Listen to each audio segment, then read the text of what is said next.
Storm clouds gather over Europe. Mistrust and rivalries between realms threaten to break and flood the world in a tide of total war.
Following the death of Edward the Confessor, England fell into a bitter power struggle.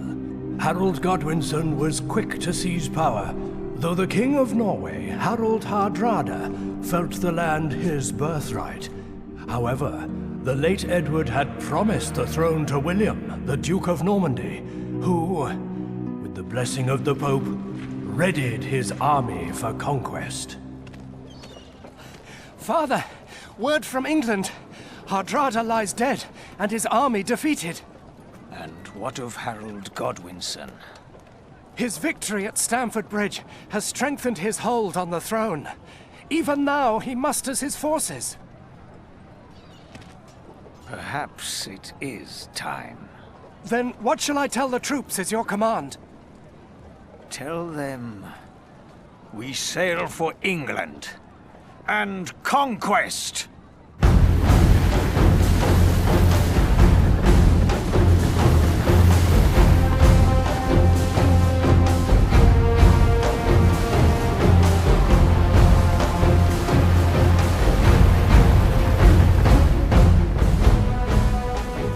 William's fleet swept across the channel like a mighty tide, landing at Pevensey and amassing to confront Harold's approaching horde at Hastings. This titanic clash would be the decisive battle for the future of the English throne.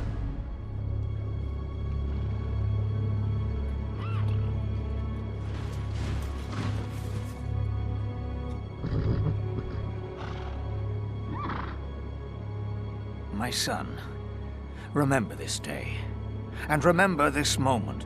For after this battle, these lands will be ours. And rightfully so, Father. It is time. His men are ragged from the journey. Very well.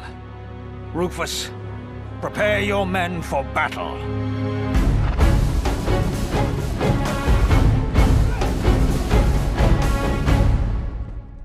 Hastings, 1066. The Saxon King Harold takes up a strong defensive position on Caldbeck Hill. His men form the legendary Saxon Shield Wall, blocking the road to London and forcing a frontal attack from the Normans. William waits patiently with ranks of archers, infantry and cavalry, ready to launch a three-waved attack. He has archers to weaken the shield wall from afar.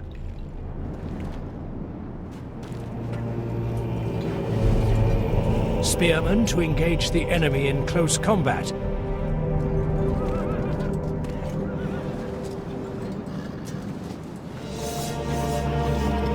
And cavalry to drive through the enemy and run down deserters.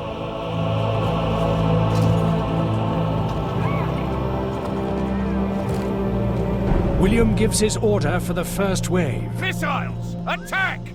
His archers raise their bows and fire into the shield wall. Ready!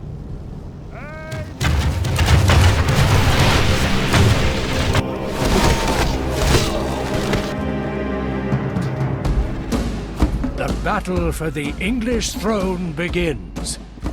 Units, move out! William's favored son, Rufus, moves into position to guard the rear of the Norman army and awaits his father's call to battle.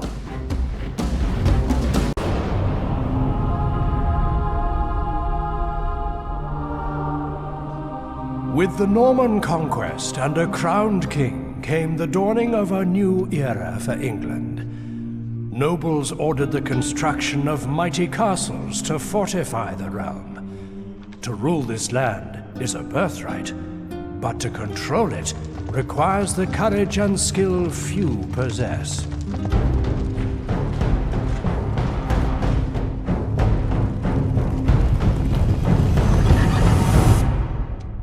It is a kingdom beset by enemies. The Scots press at its borders, the Vikings to the north, and the French separated by a mere channel of water. All of the country exists in a state of war, as even the common are called upon for duty.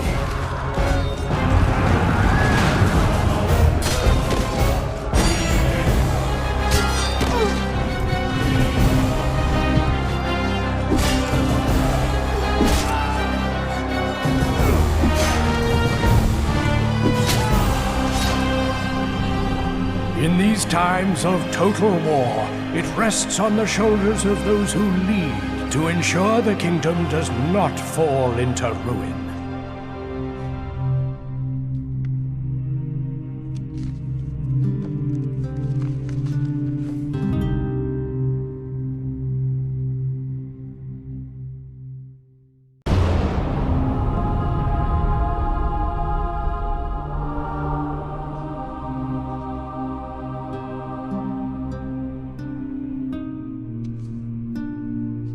France stands proud and powerful. Notions of courtly love have ushered in an era of nobility and chivalry. The legacy of Charlemagne still resonates with noble and commoner alike.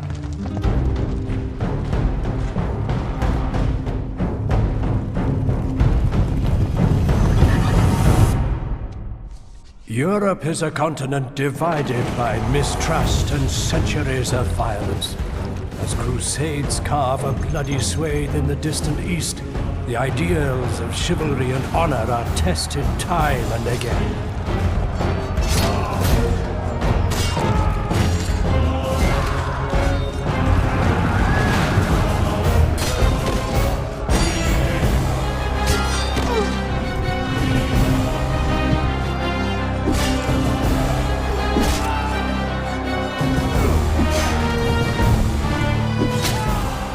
Times of war, much is sacrificed. Countless lives are lost to battle and honor so that a kingdom can prosper.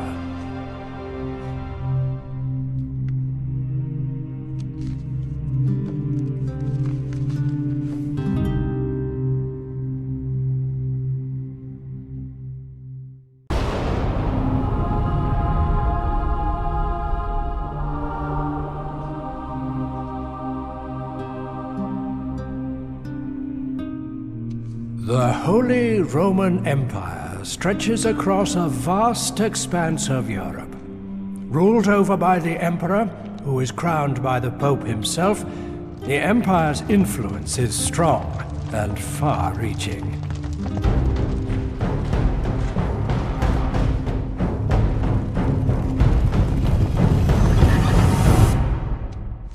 From the moment that Charlemagne was crowned Emperor, the soldiers of the Reich have fought and died for victory. Yet war, even when waged by a holy empire, is still a brutal affair.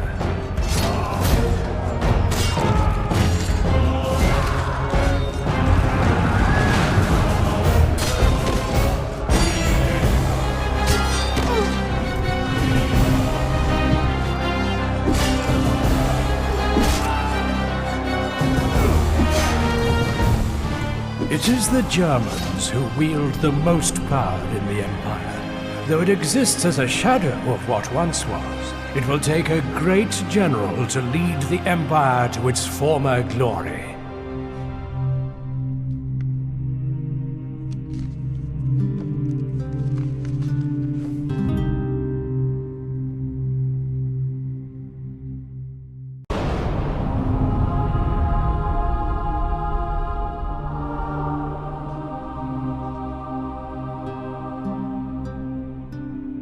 Spain is a land divided.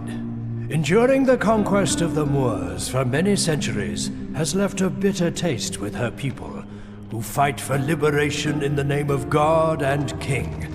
The Reconquista is fought daily.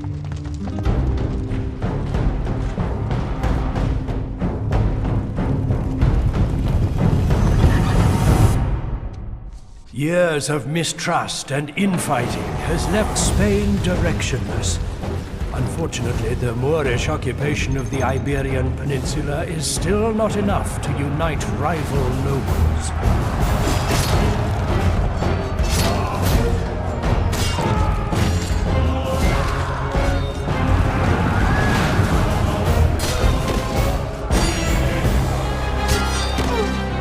In times as dark and seemingly hopeless as these, the survival of the Spanish rests solely on the shoulders of those willing to go above and beyond the call of duty. Heroes must rise so that Spain can be free and united once more.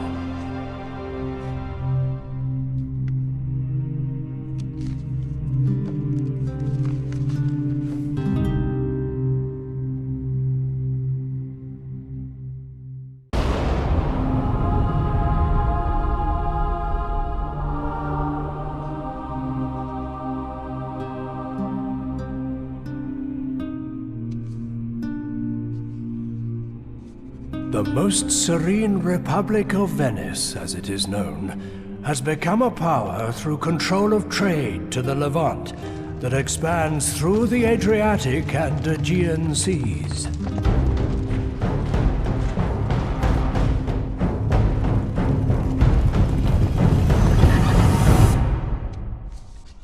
A new class is emerging in this city-state. A class of those who seek to profit in all things. And in these times, what can be more profitable than war?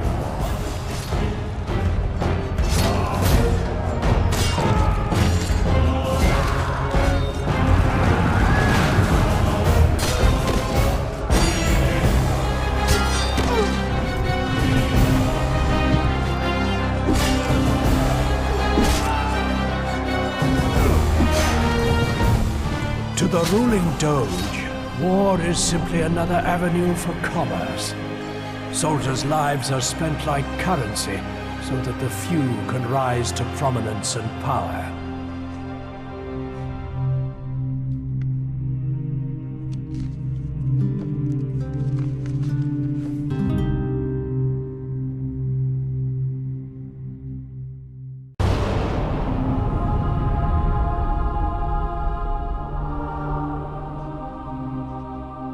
Sicily has achieved great feats for so small an isle.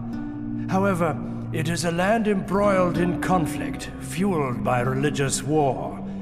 The king who will lead this land to greatness must first quell the conflict between its own people.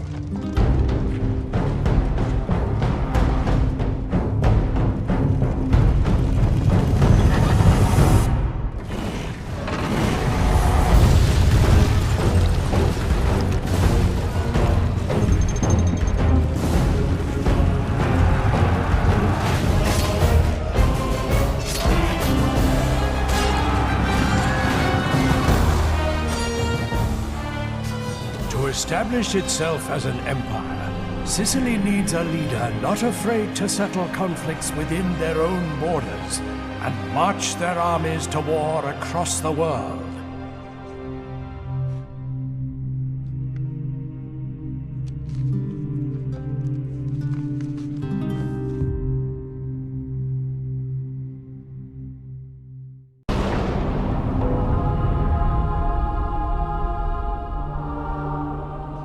St. Ambrose watches over the citizens of Milan, a leader amongst the disparate Italian cities. The toils of its people have set the city apart from Holy Roman Imperial rule. Now it awaits a king who will lead the land to glory.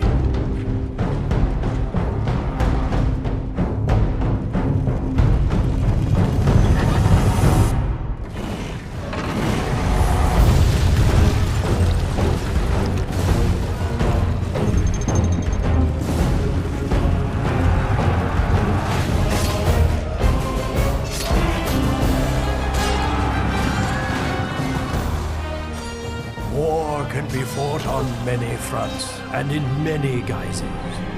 For Milan to blossom into an empire, it will require the strength and wisdom of a leader who realizes this also.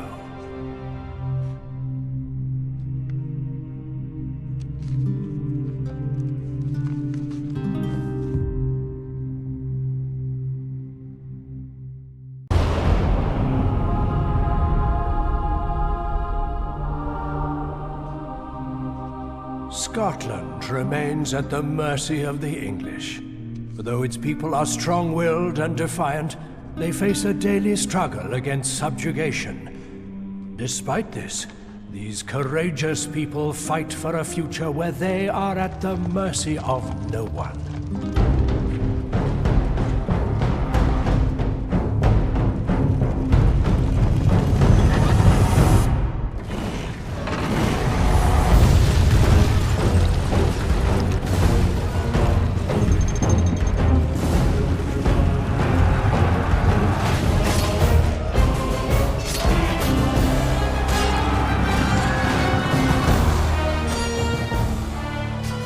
For the Scottish, to fight is to survive. To shake off the shackles of oppression requires a mighty hero to unite the clans and forge an empire.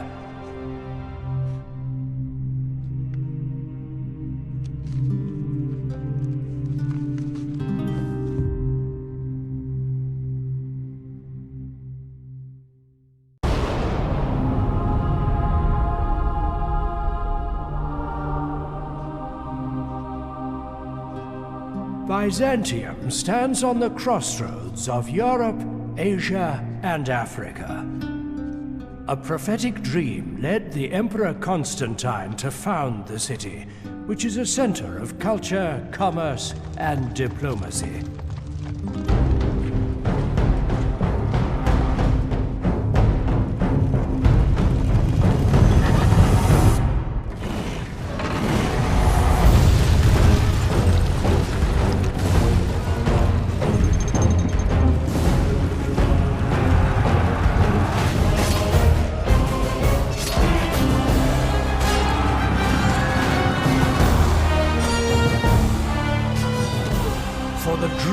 This land to become an empire, it requires the strength and courage of one willing to take charge of perhaps the most vibrant city in the world.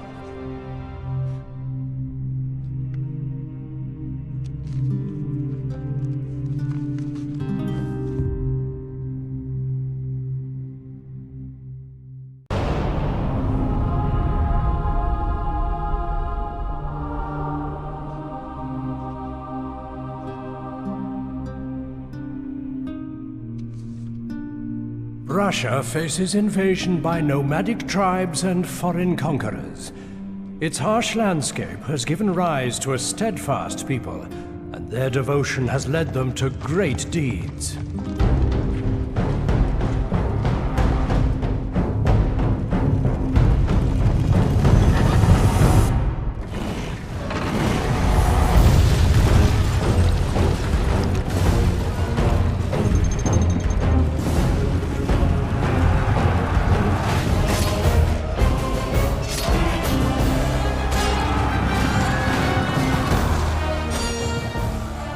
To survive, the Russians must fend off wild adversaries. To become an empire, they require a leader who will steal the kingdom and make its borders impenetrable.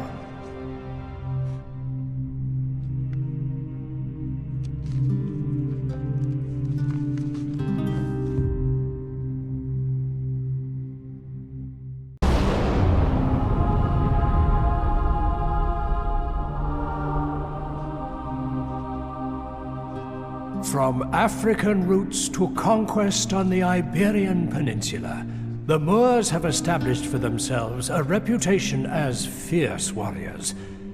They are a people united by religion, yet divided by mistrust and rivalries.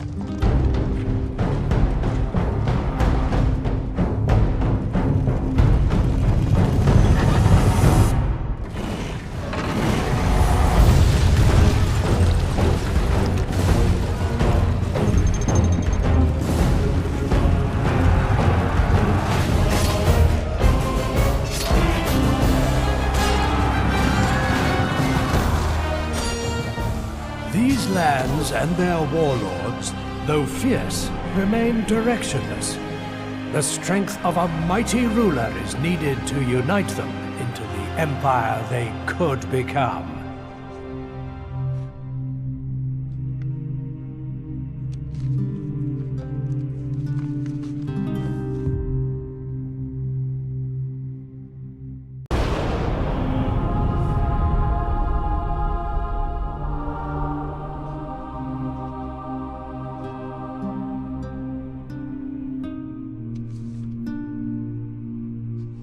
The nomadic tribes of the Turks are scattered throughout the world.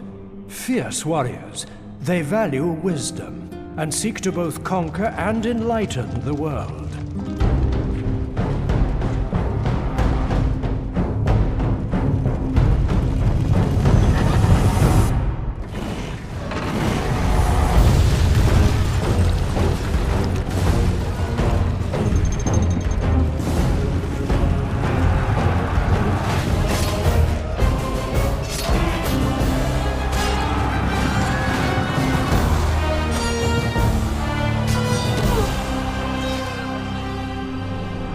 Fierce in battle, but wildly independent, it will take the skills of a great leader to unite the Turks into an empire.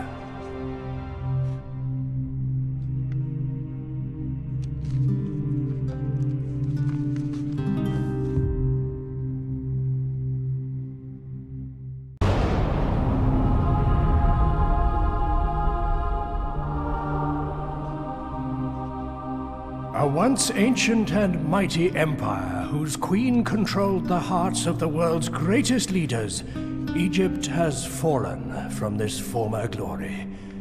Despite this, the ruling caliph still wields great power and a mighty army.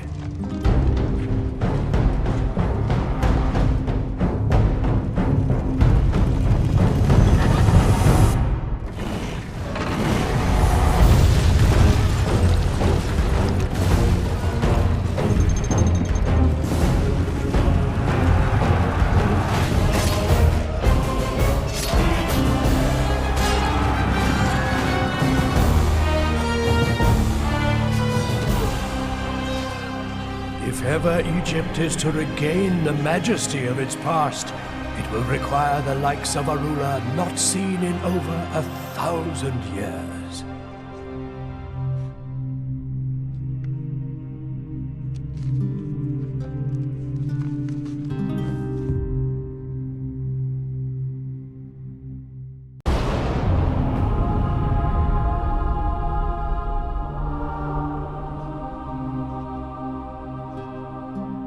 Denmark and its people have grown far beyond their Viking past.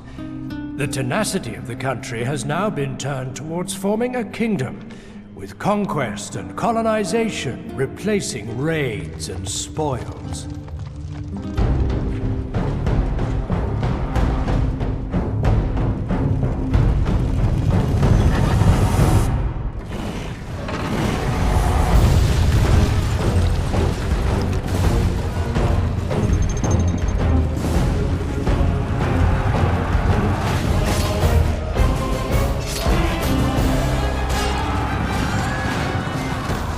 Ferocious in battle, the Danish people have lost none of their past expertise at war. However, a country requires not only a warrior, but a statesman to lead it to greater glory.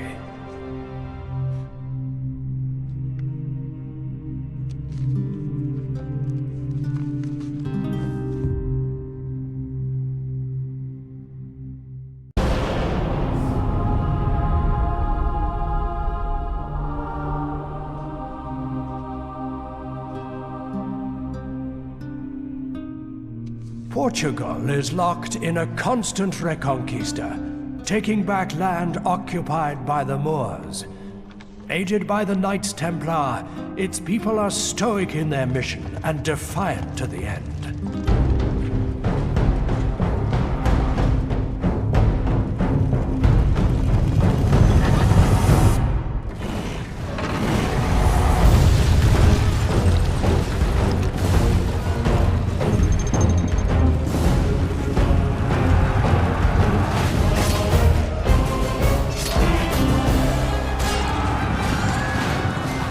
conquest can come only when the Reconquista is ended, and Portugal is its own kingdom once more. Its people await a king who will unite them and conquer an empire.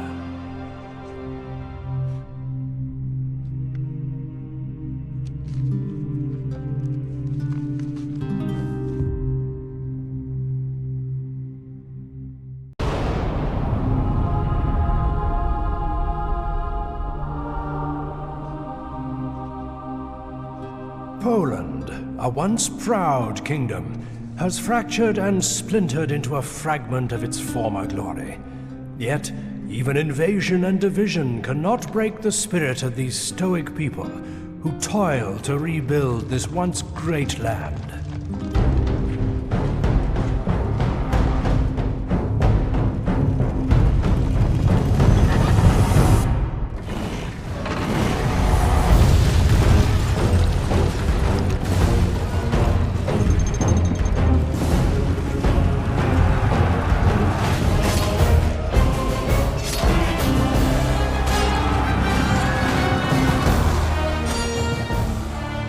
To the Polish people, an empire seems as distant a dream as a reunited kingdom. A king must stand strong and fight if ever this land is to rise to its potential.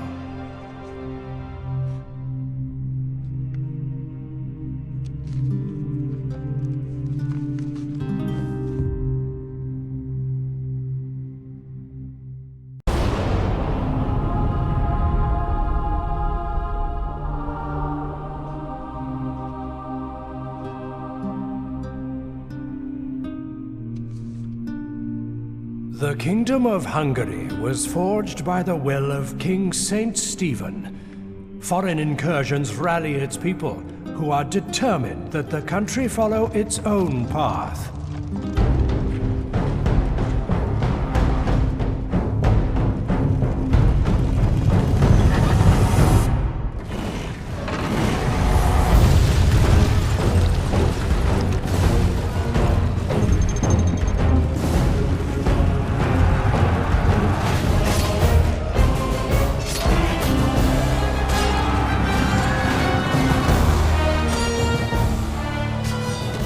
A kingdom founded by greatness requires the strength and will few possess to lead it to glory. An empire awaits one strong enough to carve it.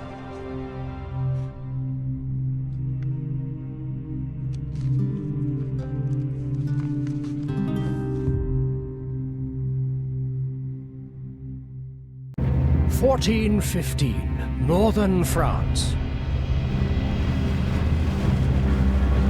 The 100 Years' War continues. After spending the autumn months campaigning in northern France, Henry V, King of England, is making his way home. But first he must contend with a large army awaiting him near the town of Agincourt. The French army, led by Jean Le Mangre and Charles d'Albert, is more a collection of arrogant nobles than an army distracted by their own bitter rivalries. While the English army is a disciplined force led by King Henry, a shrewd commander and an inspiring presence. As the sun rises on the 25th of October, Henry moves his weary and hungry men into position, knowing they are largely outnumbered. Heavy rainfall overnight has left the newly plowed field separating the two forces a sodden, muddy mess. The French forces awake and take a leisurely breakfast, happy to wait and let disease and hunger grind down Henry's army. Knowing this only too well, Henry moves his army forward, hoping to provoke the French into rash action. Henry's gamble is successful. Lines of unprepared French knights and nobles push and shove amongst themselves, eager to engage their English counterparts. Henry's longbowmen will be the key to defeating the French, striking them down as they traverse the muddy field. To protect his longbowmen from cavalry, Henry has ordered them to plant sharpened stakes in front of their positions. To emerge victorious, Henry must survive the upcoming battle and destroy or rout the French army before him. Only then can he make his way home.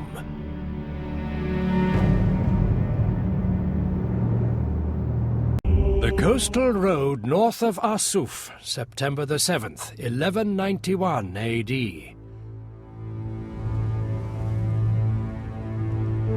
The Third Crusade began with the capture of the city of Acre, the ultimate goal to seize Jerusalem. King Richard, the Lionheart of England, saw the port city of Jaffa as a vital staging post on the road to the Holy City, and resolved to take it. Marshalling the Crusader forces, King Richard marches south to wrest the city from Saracen hands. Shadowing this invading army from inland, the great Sultan and leader of the Saracens, Saladin, waits for an opportunity to strike. Saladin draws his army into battle formation in a forest near Arsuf, an ideal position from which to launch an ambush. In readiness for the inevitable Saracen attack, King Richard's men march in a formation that will allow them to respond quickly. His archers and crossbowmen hug the coast with a screen of cavalry and infantry between them and the Saracens. Saladin springs the attack with terrifying quickness, hoping to drive the Crusaders into the sea. October the 14th, 1066, Caldbeck Hill, north of Hastings in England. This land is ruled by King Harold Godwinson, the latest in a line of Anglo-Saxon kings. But Duke William of Normandy has a claim to the throne too. Years ago, Harold is said to have sworn to help the Duke to the throne of England, but he has failed to honor his oath, and now he rules as king. But the throne on which Harold sits is not a comfortable one, and Duke William's invasion is fortunately timed. Even now, Harold marches south from battle at Stamford Bridge near York, having crushed another invasion led by Harald Hardrada of Norway. Duke William was able to land unopposed, but now his scouts report that Harold's army is in sight and has formed a shield wall on a ridge crossing the Norman's Road. The position is a strong one, at the top of a gentle slope flanked by marshy ground, and the enemy appear happy to let the Normans come to them. The Duke has come well prepared for battle, and has many war-hardened infantry and horsemen. But if his men cannot overcome the enemy shield wall, they will have little choice but to negotiate terms or starve. Duke William of Normandy is no stranger to war, though. He knows that if there is no way around or through Harold's shield wall, he will have to find a way to pick it apart. The Anglo-Saxons are known for their fearlessness in battle, but perhaps William can use this to lure them from their position so that his horsemen can finish them off. The two forces are evenly balanced, but there are only two paths from this place for Duke William: to the grave or through the shield wall and onwards to the throne of England.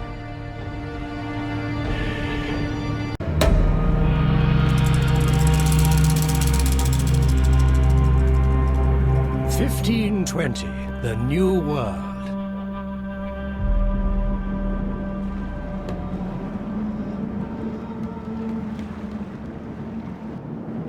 Since fleeing the Aztec capital, Tenochtitlan, Hernán Cortés and his Spanish conquistadors have been relentlessly pursued by Aztec warriors, keen to exact revenge for La Noche Triste, the sad night.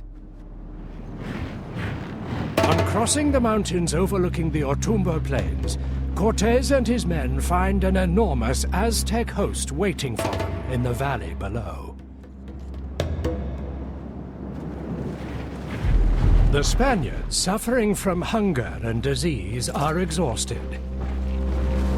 However, having made alliances with local tribes, the Spaniards are supported by Tlaxcalan warriors who have no love for their Aztec overlords.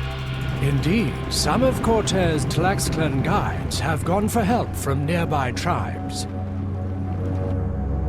Even with allies, looking at the army below, Cortés and his men expect their final hour has arrived. Cortés speaks to his men, telling them that science and discipline will prevail against the vast number of Aztecs arrayed against them. The Spanish are armed with steel and gunpowder weapons, while the Aztecs, though fierce and skilled warriors, are armed only with weapons of wood, stone, and obsidian. The Aztecs, without knowledge of horses in battle, have chosen to meet the Spaniards on Otumba's open plains, rather than amongst the crags and forests that would have negated the awesome power of Cortés' cavalry. Cortés instructs his men to target the many chiefs leading their men below. After earnest prayers to Santiago, the Virgin Mother and God, Cortés and his men prepare for what will be a fight for survival. Only victory in the upcoming battle will allow Cortés and his men to see another day. 1525, Mirabello Park near Pavia. The Italian Wars, fought bitterly for over 30 years by the Holy Roman Empire and France. Both sides claim ties by blood and deed to various Italian states and seek dominion over all of Italy. Spain, joining forces with the Holy Roman Empire, prompted a desperate France to launch an all-out assault on Milan, the wealthiest Italian state. After successfully wresting most of Milan from imperial control, King Francis moves his French army towards the last corner of imperial resistance, the city of Pavia. King Francis waits in his camp with his formidable gendarme cavalry near the main road into Pavia. He has deployed the majority of his army across the park, including a force of infantry to guard Mirabello Manor. The greatest challenge awaiting the imperial force is the heavily guarded French cannons, positioned to protect the French king. However, all hope is not lost for Pavia's imperial garrison. Even now, General Charles de Lannoy leads a relieving army of imperial and Spanish troops. Amongst them, musketeers and arquebusiers equipped with new, powerful firearms. Under orders from General de Lannoy, the Spanish army boldly moves to destroy the French cannons to the left of the manor. The imperial forces move toward the French king's camp, determined to capture or kill the French sovereign. The Spanish musketeers shoulder their arms and move to support their imperial comrades, bracing for the bloody battle to come. The situation for the Holy Roman Empire is desperate, but defeat against the ambitious French is not an option. Here, today, at Pavia, the Empire must prevail. The field of Tannenberg, near the Polish border in Prussia, July the 15th, 1410. Following the defeat of the Crusades in the Holy Land, the Teutonic Order of Knights sought to carve out its own sovereign state by seizing territory in Prussia, then launching crusades against the neighboring Poles and Lithuanians. Reeling from this onslaught, the Poles and Lithuanians settled their differences. Under the guidance of the new Polish king, Władysław Jagiello, and his cousin Grand Duke Vytautas of Lithuania, they formed an alliance and prepared to fight back. Ulrich von Jungingen, Grand Master of the Order, stands at the head of a powerful army of Knights of Christ and prepares for battle. His well-equipped and battle-hardened force includes both Teutonic Order and Crusader Knights. Heavy infantrymen, crossbowmen, and cannons also make the Order army a dangerous proposition. King Jagiello has summoned a huge allied army of Poles and Lithuanians, who now march for the Order's headquarters in Marienburg. Amongst Jagiello's men are armored knights, the flower of Polish nobility, together with infantry and light cavalry from both Lithuania and the Golden Horde. Although the Allies outnumber their adversaries, the quality of the Order's troops and equipment means that the result of the approaching battle is no foregone conclusion. For King Jagiello, finding some way to weaken the Order army is imperative, but much grim and bloody work lies between the Allies and victory this day.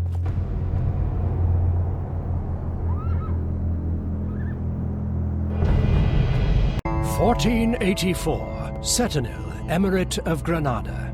As the reconquista of the Iberian Peninsula from the Islamic Moors continues, Spain finds its efforts revitalized by its zealous Catholic monarchs, King Ferdinand and Queen Isabella. King Ferdinand, leading the Spanish efforts on the field, is renowned as a skilled warrior with a passion for artillery. The Spanish king now seeks to remove yet another Moorish fortress, keeping to his policy of leaving no enemies behind him as he moves towards the Moors' capital. With a new train of artillery provided by his wife Queen Isabella, King Ferdinand builds a small artillery emplacement outside Setenil's walls and prepares to lay waste to the defenses. Built on a giant rock, with the only access a ramp carved from stone leading up to the fortress, Setenil will be as impenetrable as the stone on which it is built. The king, confident in his cannons, builds no siege equipment, believing he can destroy the walls at range and hasten the Moors' demise. The Moors stand prepared, with ample crossbowmen and artillery positioned behind the protective walls, ready to bleed the Spaniards dry, unless they can quickly drive through these walls. For the Reconquista to proceed, Setenil must be captured. A hard land breeds a hard people. Today, the Spanish must be the harder.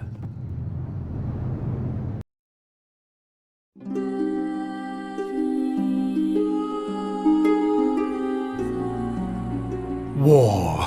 It was no stranger to the people of the New World. Blood and death were always a part of life in these heathen lands. But when the Old World arrived from across the seas, it would clash with the New in a war that would forever change the Americas.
Speak of the New World and men dream of riches, glory, and conquest. This land is home to the fearsome and decadent Aztecs, a people who appease their great sun god with hearts torn from the chests of their enemies. And enemies the Aztecs have aplenty. To the east on the Yucatan Peninsula, the Mayans, a majestic people with an epic history, dream of restoring their once great empire to its former glory. North, beyond the jungles, roam the Apachean tribes, skilled hunters who follow the great herds across the plains, and fearsome warriors who are quick to learn the ways of their enemies. A new enemy sails on the horizon, bearing steel and marching under the Holy Cross. To Spain, the New World is a land of hope, a land where the Holy Word is delivered on the end of a sword. A land where empires are born. A land of total war.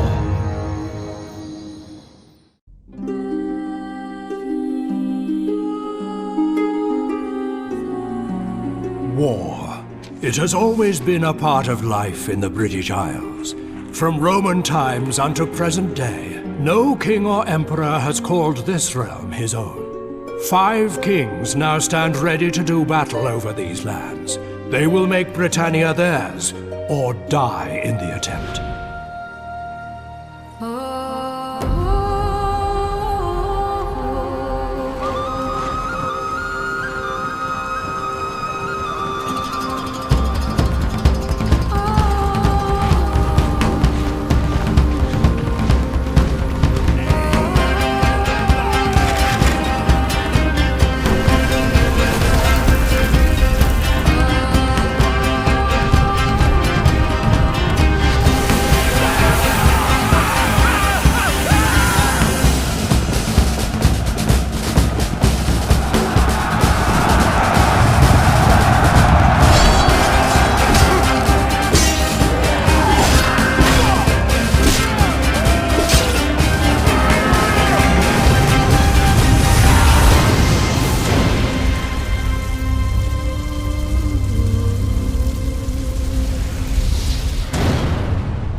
Britannia, a land of emerald isles, a land of kings, a land of war.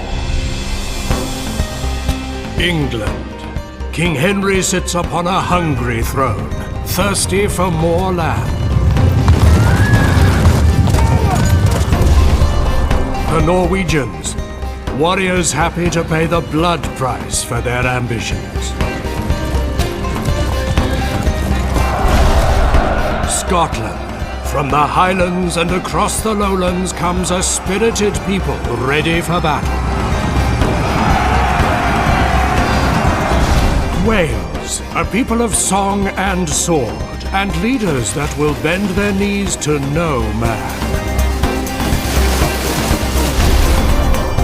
And Ireland. Suspicious of his neighbors, the Irish warrior never sleeps, though he dreams of conquest.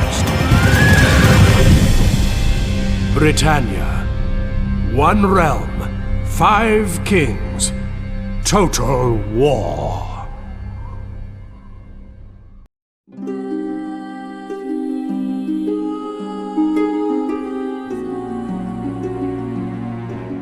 War. It is no stranger to men of faith, who are driven to fight with a fury no king or sultan can inspire.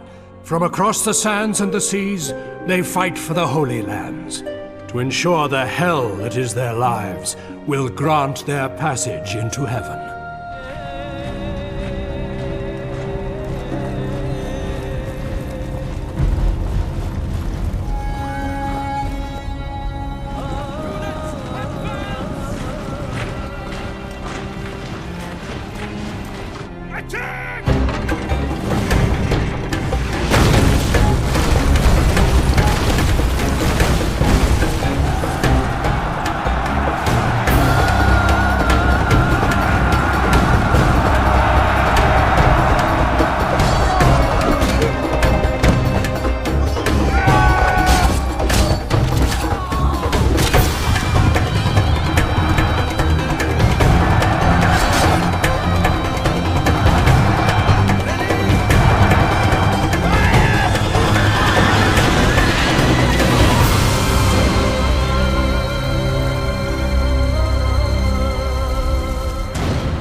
Outremer, a land of faith, a land of war. Byzantium, the majestic gateway to the east and the Crusades.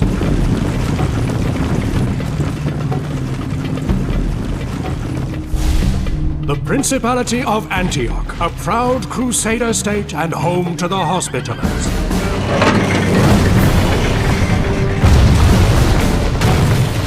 Jerusalem, the holy city, a kingdom forged by blood, steel, and faith.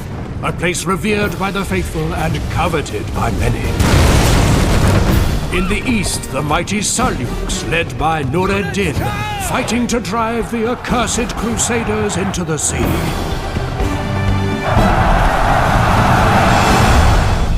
And to the south rises the cunning Salah al-Din, builder of an empire ready to grind the Crusaders into the desert sands. This is a time of faith, a time of battle, a time of total war.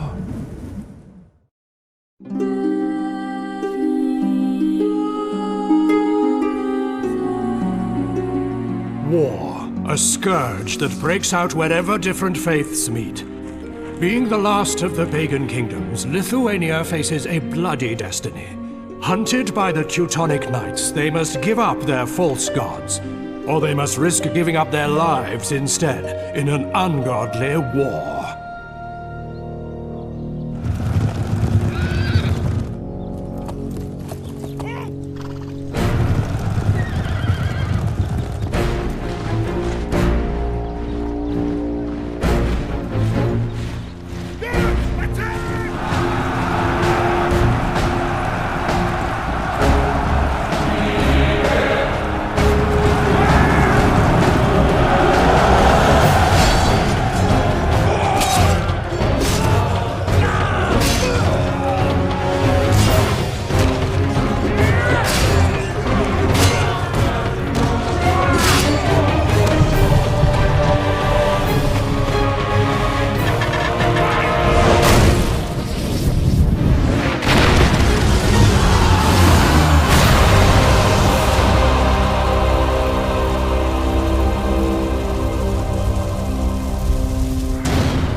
Forests of the Baltic, home to the old gods, now home to war. The ruthless knights of the Teutonic Order, who came to deal with pagan Lithuania at Poland's request, now carve a bloody swathe across the land. The Lithuanian pagans fight with grim determination, yet the path of the Holy Cross may be inevitable.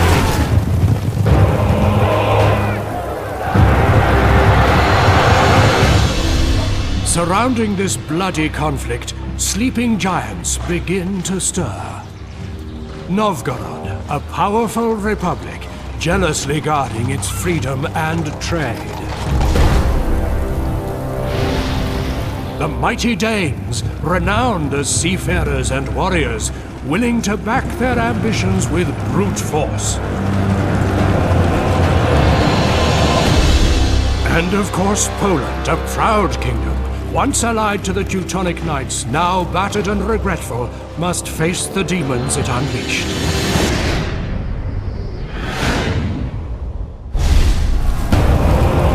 Ambition, greed, faith, total war.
Oi!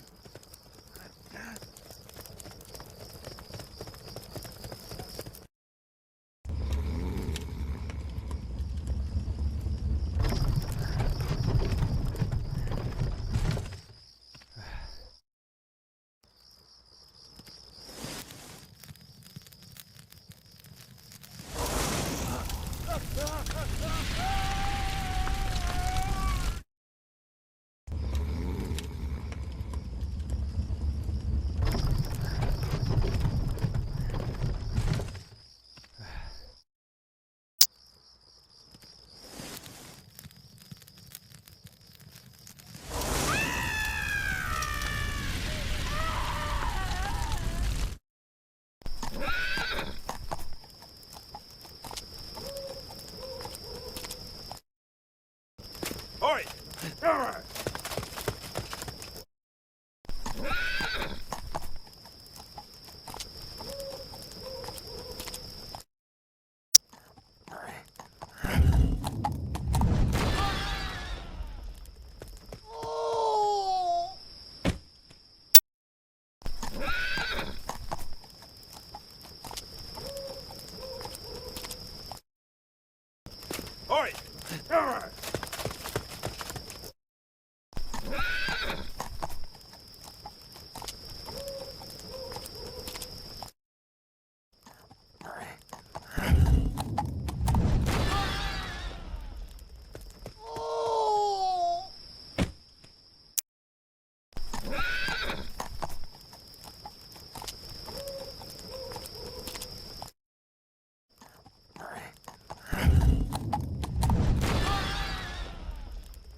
Oi!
Fire!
The theory that one can head east by sailing west carried the risk of a remote, watery grave. Yet this act of courage has been rewarded with the discovery of a strange new land, perchance a whole new world. Who knows what riches await those with the courage to explore? Of anger has been lit amongst the Apachean tribes. A warpath has been called, and only the blood of the tribe's enemies will soothe the Great Spirit. Beware all. These people bring forth a storm of fury and vengeance. It seems the New World is already dominated by an ancient culture, the Aztecs. For a seemingly simple people, their cities are vast and complicated. Their primitive outlook belies their ability to raise vast stone structures that rival anything the Old World has to offer. And if gold is the measure of an empire's might, then the Aztecs are formidable indeed. New plague grips the land. The Black Death rides upon the wind, killing all who breathe it in a matter of days. What horrible crime has mankind committed for God to punish the whole world so horribly?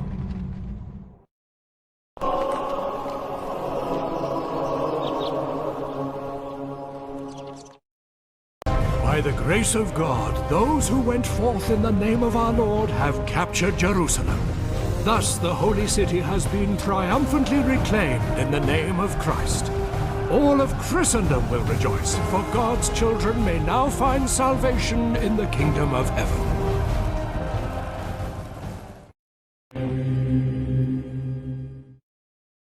Europe is afire with tales from the New World. Rumors of cities made of gold and people covered in jewels draw others to this strange new land. Even now, foreign fleets make their way across the sea.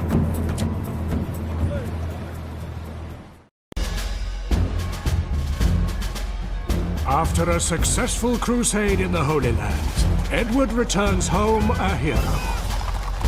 Battle-hardened and with Templar forces in tow, the English people rejoice, believing Edward can only lead them to further victories, as he now turns his attention to conflict closer to home.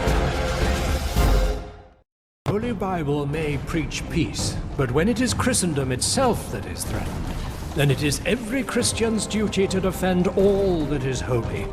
His Holiness the Pope has called a crusade to reclaim the Holy Lands from the infidel, who would deny Christian pilgrims their right to visit the holy places. It is time for the armies of Christendom to put aside their differences and unite under one banner, the sign of the cross, and give back God's children what is rightfully theirs, or die trying. Through the holy word of the Prophet, blessed be his name, have the people of Islam been taught to embrace peace and mercy. There are some sins that the infidels commit, however, that cannot be forgiven, and warrant no mercy. Islam can no longer stand idly by and allow further desecration to all that is sacred. Now is the time to wage holy war, jihad, upon the blasphemous infidels, with such fervor that they shall not blaspheme in such a manner ever again.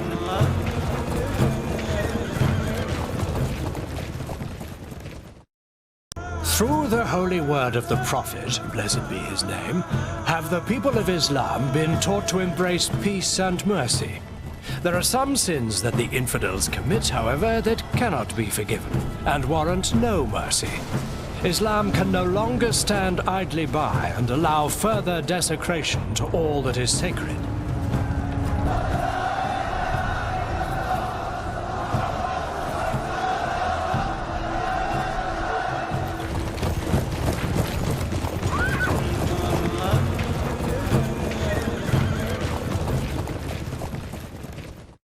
The Muslims do not worship symbols, for the Prophet, blessed be his name, had decreed that to represent the divine with an icon or image is blasphemy in the extreme.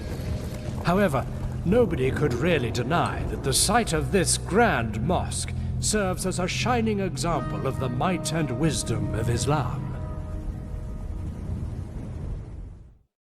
A new discovery that could change the course of warfare. Gunpowder. This dark powder may look innocent enough, but when brought to spark, it explodes with a force that is unmatched. This terrible weapon will make armor obsolete and render castle walls near useless. It would be wise to be the first to master its use in war.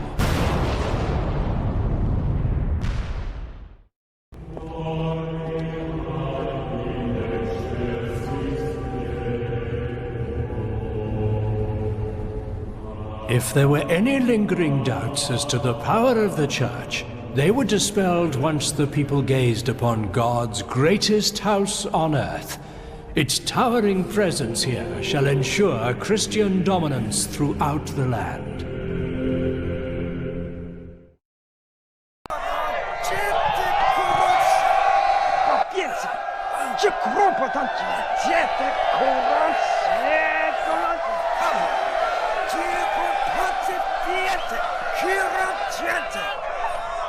The Inquisition is charged with rooting out heresy wherever it dwells.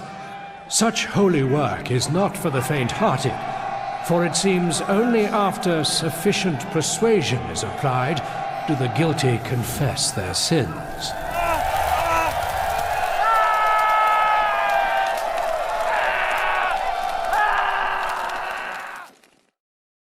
Of Norway have united with their Danish neighbors under one banner and ruler to form what is being called the Kalmar Union. Nowadays, to raise a fist at one is to raise a fist to all in the Union.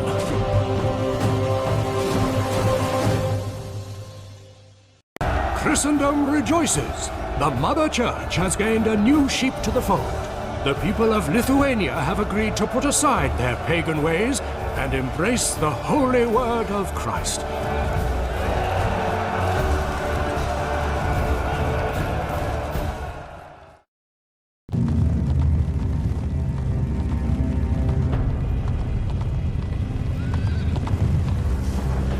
To discount the menaces that lurk beyond the known world is to risk a rude awakening that can become a nightmare.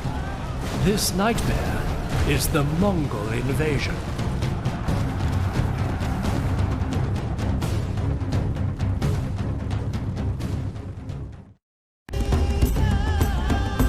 Today, the followers of the Prophet Muhammad rejoice, for Muslim armies have captured the holy city of Jerusalem.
Hungry for more gold and fresh conquests, Spain sends another expedition to the New World.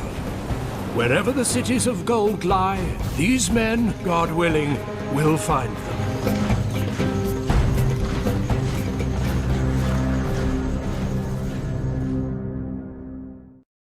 Heeding the call of Christendom, two of Europe's greatest kings, Richard I of England and Philip II of France, have arrived in the Holy Land, ready to lead the Third Crusade to glory and help restore the Kingdom of Heaven. Fires of independence burn brightly in Scotland. Weary of aggression from its neighbours, a new hero has emerged to unite Scotland's clans. His name is William Wallace. A minor noble he may be, but behind him march thousands of warriors, each one with freedom in his heart and a sword in his hand.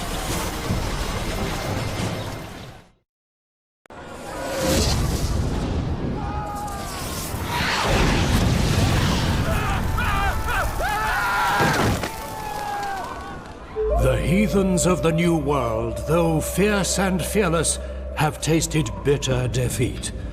Crushed by their enemies, they lie scattered and frightened.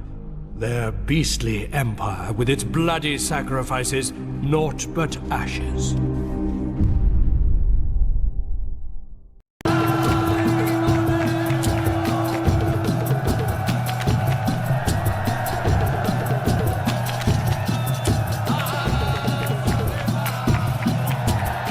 The warriors of the New World are fierce and fearless.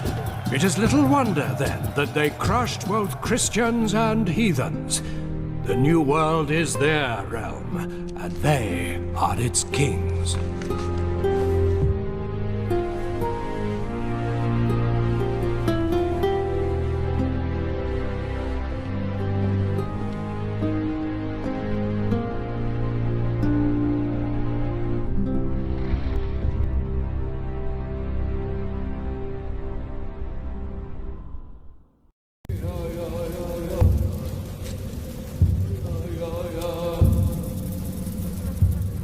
The Apachean people have been crushed and scattered to the four winds. They lacked neither fearsome warriors nor bravery. It seems their leaders were found wanting, and as usual, it is the people that pay the price.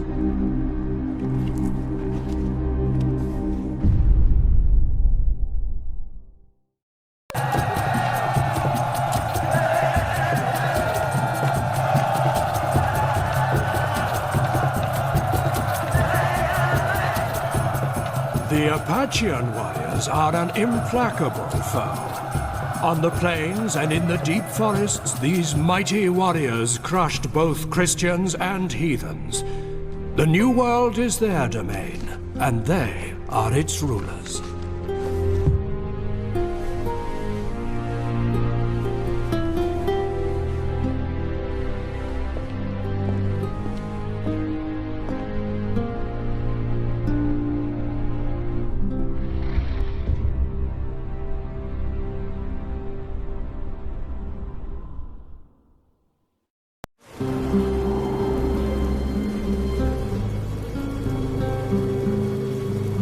The Spanish came to the New World with conquest in their eyes. Yet with all their skill at the arts of war and faith in Christ, they gained naught but death and disgrace, betrayed by leadership whose only quality was foolishness.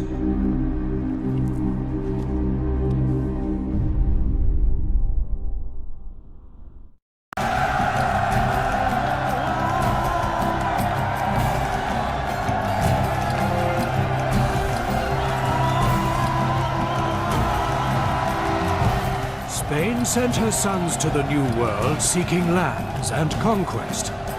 Enduring struggles and hazards that would have tested the bravest souls, Spain's conquistadors have ushered in a new age and won undying fame.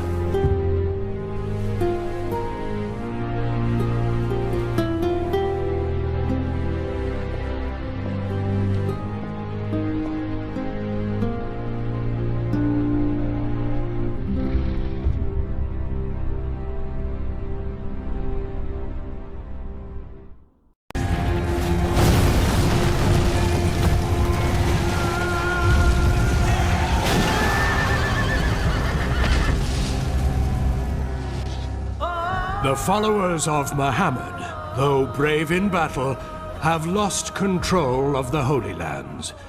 From accounts one hears from returning pilgrims, it appears a weakness of leadership has earned them this fate.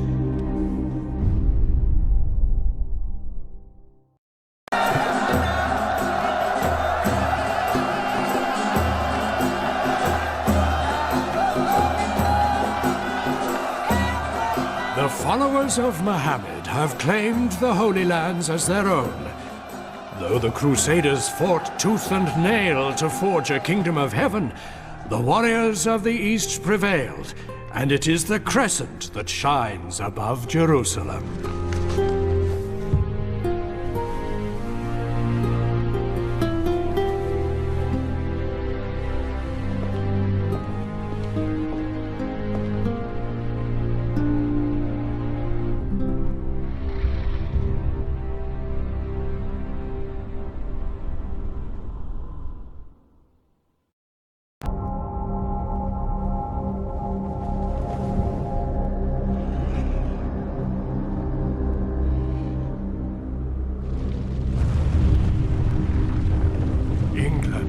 A land whose potential has been squandered by a weak leader and poor decisions. This country is now at the mercy of its enemies, and all its great achievements will be forgotten.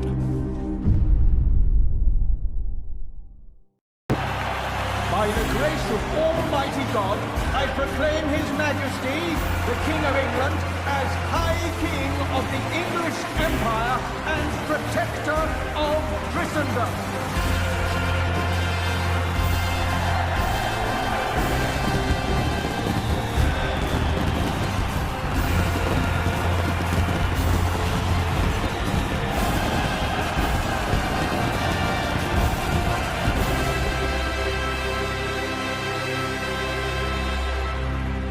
Already the achievements of the English Empire and its greatest leader have passed into legend. The once divided land now stands united under the greatest king who was ever born. From this throne, the destiny of the world is shaped.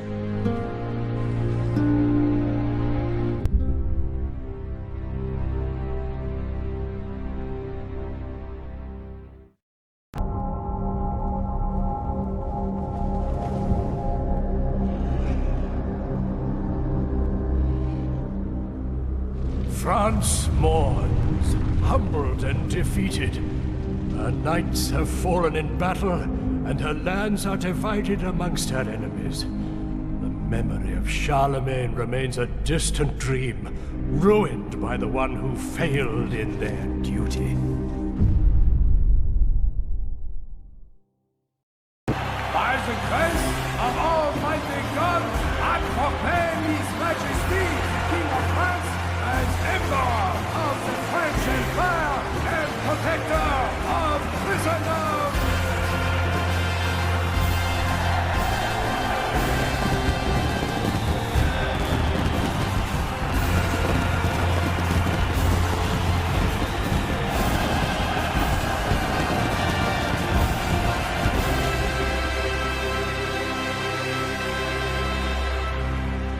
A kingdom built on ideals has risen into a mighty empire.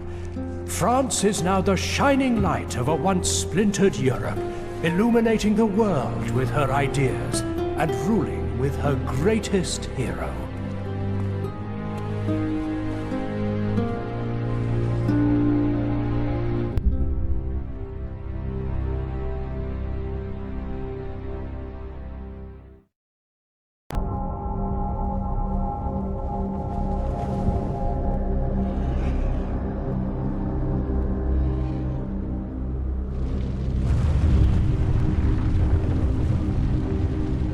The Holy Roman Empire has fallen to heathen hordes. The light of God has been extinguished through the sinful pride of the Reich's once beloved leader.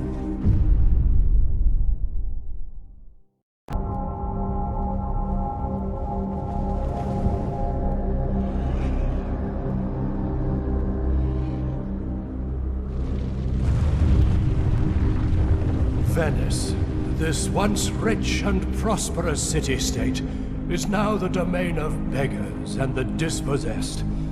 The one who was to lead this land to greatness has instead led it only to ruin. By the grace of Almighty God, I proclaim His Lordship the Doge of Venice as Emperor of the Venetian Empire and Protector of Christendom.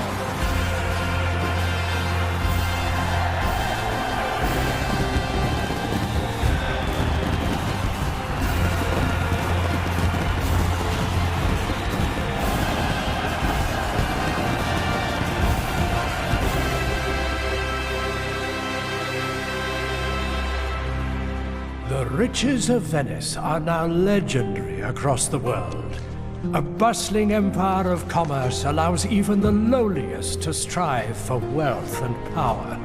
The achievements of the Venetians' greatest leader will ring through the ages.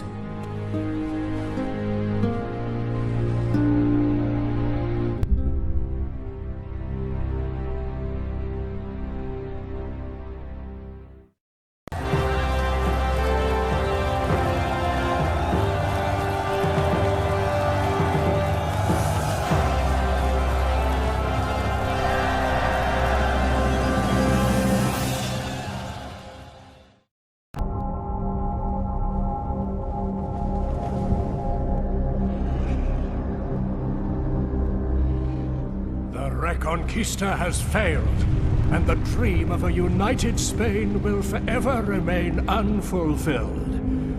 Spain's scattered people make no secret that a task so noble should not have fallen into the hands of one so incompetent.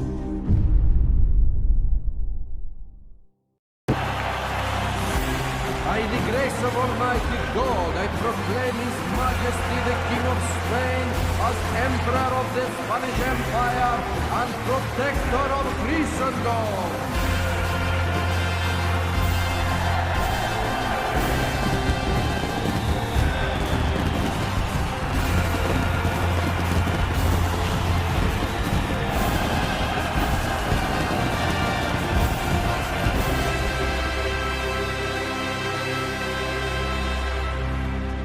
With the Reconquista a triumph, Spain is united as a kingdom once more.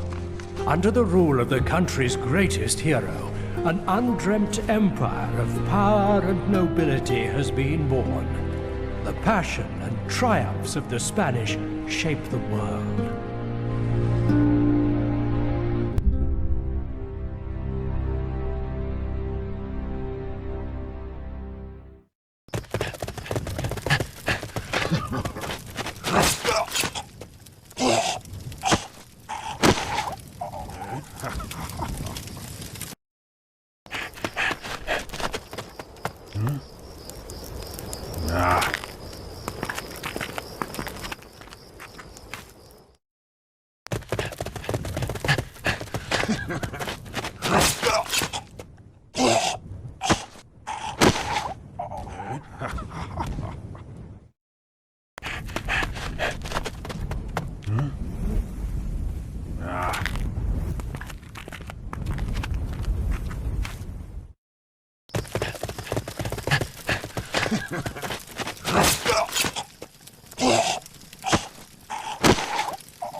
Oi!